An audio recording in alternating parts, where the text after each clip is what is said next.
పాత్రికేయ మిత్రులందరికీ కూడా ముందుగా నమస్కారాలు తెలియజేసుకుంటూ, వెలిగొండ కరువు పీడితమైనటువంటి ప్రాంతం, ఫ్లోరైడ్ బాధిత ప్రాంతానికి ఒక వరం వెలిగొండ.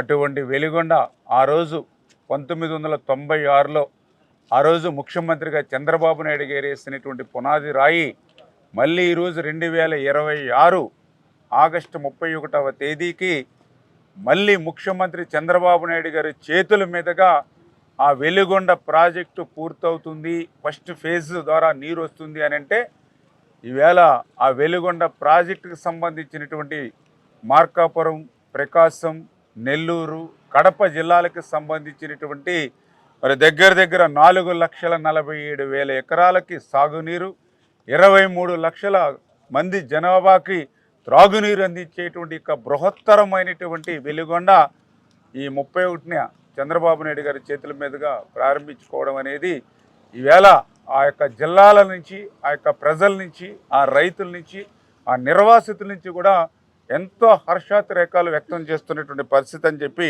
మీ ద్వారా తెలియజేసుకుంటూ, ఆ 31వ తేదీన గౌరవ ముఖ్యమంత్రి చంద్రబాబు నాయుడు గారి చేతుల మీదుగా ఆ వెలిగొండ టన్నెల్స్ నుంచి 10.7 అంటే 10.70 టీఎంసీల నీటిని నల్లమలై సాగర్కి తీసుకురావాలని, ఆ నల్లమలై సాగర్కి వచ్చినటువంటి ఈ 10 టీఎంసీల ద్వారా మరి ఆ యొక్క డ్రింకింగ్ వాటర్ మెయిన్గా నల్లమలై సాగర్లో ఈ అమృత్ తోటి అదేవిధంగా అనేక పట్టణాలకి అనుసంధానం చేసినటువంటి ఆ యొక్క జేజీఎం జల్ జీవన్ మిషన్ ఇవంటి అన్నిటికీ కూడా గ్రామాలకి, ఆ పట్టణాలకి త్రాగునీరు ఈ సంవత్సరం అందేటువంటి పరిస్థితి అని చెప్పి కూడా ఈ సందర్భంగా తెలియజేసుకుంటూ, మరి ఈ రకమైనటువంటి వెలిగొండని పూర్తి చేస్తున్నామనంటే అనేకమైనటువంటి క్లిష్టమైనటువంటి అంశాలని, పనుల్ని అధిగమించి ఈరోజు ప్రారంభిస్తూ ఉన్నాం. దగ్గర 30,000 ఎకరాలు పైబడి ల్యాండ్ ఎక్విజిషన్ చేసినటువంటి పరిస్థితి ఈ యొక్క వెలిగొండ ప్రాజెక్టుకి సంబంధించి first phase and second phase. అందులో భాగంగానే ఈవేళ R&Rకి సంబంధించి చూస్తే 11 ముంపు గ్రామాలు ఉంటే మరి 7,321 మంది అక్కడ నిర్వాసితుల్ని, పీడిఎఫ్ ఫ్యామిలీని గుర్తించాం. అందులో సెల్ఫ్ ఇల్లు కట్టుకునేటువంటి వాళ్ళు 3,962 మంది, అదేవిధంగా వన్ టైం సెటిల్మెంట్ కింద 3,359 మంది.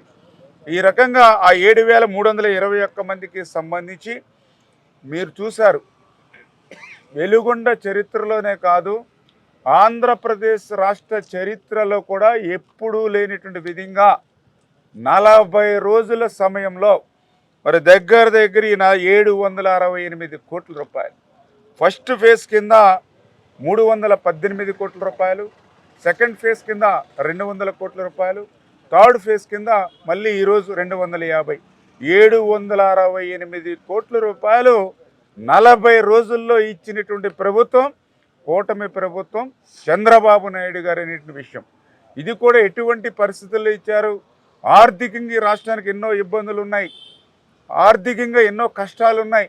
వెంటిలేటర్ మీద ఆర్థిక వ్యవస్థ ఉన్నటువంటి రోజుల్లో కూడా 40 రోజులు 768 కోట్లు ఈ ప్రభుత్వం ఇచ్చింది అంటే దానికి గల కారణం ఏదైతే వెలిగొండ ప్రాజెక్టుని పూర్తి చేయడం ఎంత ముఖ్యమో, ఆ వెలిగొండ కోసం త్యాగం చేసినటువంటి, ఆ భూములు, ఆస్తులు కోల్పోయినటువంటి ప్రతి నిర్వాసితుడు కూడా ఆనందంగా, సంతోషంగా ఉండాలి.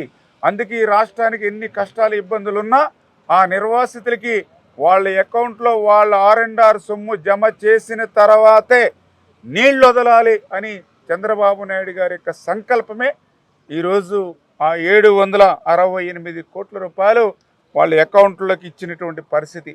ఒక్క వెలిగొండనే కాదు, మీరు చూసారు ఈ 2 ఏళ్లలో. మొన్ననే పోలవరానికి సంబంధించి నిర్వాసితులకి 2,250 కోట్ల రూపాయలు ఇచ్చాం ఈ 2 ఏళ్లలో. 2,250 కోట్లు పోలవరం, అదేవిధంగా ఈరోజు 768 అంటే దగ్గర 3,000 కోట్ల రూపాయలు 2 ఏళ్లలో ఈ రాష్ట్రంలో నిర్వాసితులకు ఇచ్చాము ఈ ప్రభుత్వం. మరి 1924 గొడ్డల పార్టీ అధికారంలో ఉందిగా, 5 సంవత్సరాలలో ఎక్కడైనా ఒక్క రూపాయి, వెలిగొండకే కాదు పోలవరంకే కాదు, ఎక్కడైనా ఒక్క రూపాయి ఇచ్చినట్టు చూపించమనండి. 5 సంవత్సరాలు 151 సీట్లు ఇచ్చి 50% ఓట్లు ఇస్తే 5 సంవత్సరాల్లో నిర్వాసితులకి చిల్లి గవ్వకేయడం ఇవ్వకుండా మోసం, దగ అటువంటి అమాయకమైనటువంటి గిరిజనేతరుల్ని షెడ్యూల్ క్యాస్ట్ ఇటువంటి ఎంతోమందిని మోసం దగా చేసినటువంటి చరిత్ర జగన్మోహన్ రెడ్డిది అయితే ఈరోజు ఇచ్చినటువంటి మాటకు కట్టుబడి ఈవేళ 768 కోట్లు ఇప్పటికే మేము ఇవ్వడం జరిగింది. ఇంకా ఫ్యూచర్లో ఇంకా ఎవరైతే అవార్డ్ అయ్యి నోటిఫికేషన్లో కొన్ని తప్పులుండి కానీ మిస్టేక్స్ ఉండి కానీ మిస్సింగ్ ఉండి కానీ గ్రీవెన్స్ కానీ ఏవైతే ఉన్నాయో ప్రతి ఒక్కదానిని కూడా పరిశీలించి ఆఖరి నిర్వాసితుడి వరకు కూడా న్యాయం చేసేటువంటి పూర్తి బాధ్యత నేను తీసుకుంటానని ఈరోజు స్పష్టంగా చంద్రబాబు నాయుడు గారు వాళ్ళకి హామీ ఇచ్చినటువంటి పరిస్థితిని కూడా సందర్భంగా తెలియజేసుకుంటూ ఈ రకంగా ఇప్పటి వరకు ఈ 2 ఏళ్లలో 2250 కోట్ల రూపాయలు ఖర్చు చేశాం ఈ యొక్క వెలిగొండ ప్రాజెక్టుకి సంబంధించి. 2 ఏళ్లలో 2250 కోట్లు ఖర్చు చేసాం ఈ 2 ఏళ్లలో. అటువంటి పనులు కూడా ఎటువంటివి హెడ్ రెగ్యులేటర్, లైనింగు, బెంచింగు, బొక్కలు పోయినటువంటి ఫీడర్ కెనాలు, లైనింగు, సీసీ వాలు, మళ్ళీ నిర్వాసితులకి 768 కోట్ల రూపాయలు ఇప్పటి వరకు. 7 కాలనీలు ఉంటే 4 కాలనీలు పూర్తి చేసి మిగిలిన 3 కాలనీలు కూడా మౌలిక వసతులు. అంటే ఇది కదా జాతికి అంకితం అంటే. రేపు 31వ తేదీన ఆ కృష్ణమ్మ నీళ్లు పరవళ్ళు తొక్కుకుంటూ ఆ ఫీడర్ కెనాల్ నుంచి నల్లమలై సాగర్కి వెళ్తే అది కదా జాతికి అంకితం అంటే. మరి ఈ రకంగా 2250 కోట్ల రూపాయల పనులు మిగిలి ఉండగా ఫీడర్ కెనాల్ పనులు అసంపూర్తిగా మొదలు పెట్టకుండా ఉండగా, లైనింగ్ పూర్తి అవ్వకుండా, బెంచింగ్ పూర్తి అవ్వకుండా, టీబీఎం మిషన్ వెలికి తీయకుండా, హెడ్ రెగ్యులేటర్ పనులు అవ్వకుండా, నిర్వాసితులకు ఒక్క రూపాయి కూడా ఇవ్వకుండా 144 సెక్షన్ పెట్టి 30 యాక్ట్ పెట్టి ముందస్తు అరెస్టులు పెట్టి మరి ఏ రకంగా ప్రకాశం, మార్కాపురం, నెల్లూరు, కడప జిల్లాలని జగన్మోహన్ రెడ్డి మోసం దగా చేశాడో, పూర్తవ్వనటువంటి ప్రాజెక్టుని పూర్తయిందని ఏ రకంగా అబద్ధాలు అసత్యాలు చెప్పి మోసం దగా చేశాడో మనందరికీ అర్థమవుతూ ఉన్నటువంటి పరిస్థితి. రేపు 31వ తేదీన మరి ఏదైతే ఈ యొక్క 3 దశాబ్దాల కళ వెలుగొండ మరి నెరవేరిపోతుందని చెప్పి తెలియజేసుకుంటూ, అందులో కూడా ముఖ్యంగా ఈవేళ గమనించవలసింది, ఈవేళ 30 సంవత్సరాల నుంచి రానటువంటి నీరు నల్లమలై సాగర్కి 10 టీఎంసీలు వస్తుంది అని అంటే ఈవేళ రాష్ట్ర ప్రజలే కాదు దేశ ప్రజలు కూడా గమనిస్తారు. ఎందుకంటే సూపర్ ఎల్నినో ఈవేళ ఒక ఆంధ్రప్రదేశే కాదు, భారతదేశమే కాదు, ప్రపంచమంతా సూపర్ ఎల్నినో ఉండి గుక్కెడు మంచినీళ్ళ కోసం ఈవేళ అడుగంటినటువంటి భూగర్భ జలాలు ఇటువంటి స్థితిలో ఉన్నటువంటి ఈ రోజుల్లో మరి ఈవేళ నల్లమలై సాగర్కి 10 టీఎంసీల నీరుని ఈవేళ తీసుకొస్తూ ఉన్నాము కరువు ప్రాంతానికి, ఫ్లోరైడ్ ప్రాంతానికి అని అంటే ఈవేళ ఈ ప్రభుత్వం ఎంత చిత్తశుద్ధితో పనిచేస్తుందో అదే ఒక ఉదాహరణ. ఈరోజు ఆ త్రాగునీరు అవసరాలని ఈ సూపర్ ఎల్నినో టైంలో వాళ్ళకి తీర్చడమే కాదు, రేపు ఏదైతే హార్టికల్చర్ హబ్ను కూడా ఆ ప్రాంతానికి తీసుకొస్తూ ఉన్నారు. ఎప్పుడైతే ఈ యొక్క డ్రింకింగ్ వాటర్ సాగునీరు వచ్చిందో వెంటనే హార్టికల్చర్ హబ్కు కూడా 20,000 కోట్ల రూపాయలు పెడితే అందులో ఈ యొక్క వెలుగొండ ప్రాజెక్టుకు సంబంధించినటువంటి సాగు ప్రాంతాన్ని కూడా చేర్చడం జరిగింది. రేపు ఫ్యూచర్లో ఈ నీళ్లతోటి అటు హార్టికల్చర్ హబ్ కూడా మరి పూర్తయ్యేటువంటి పరిస్థితి.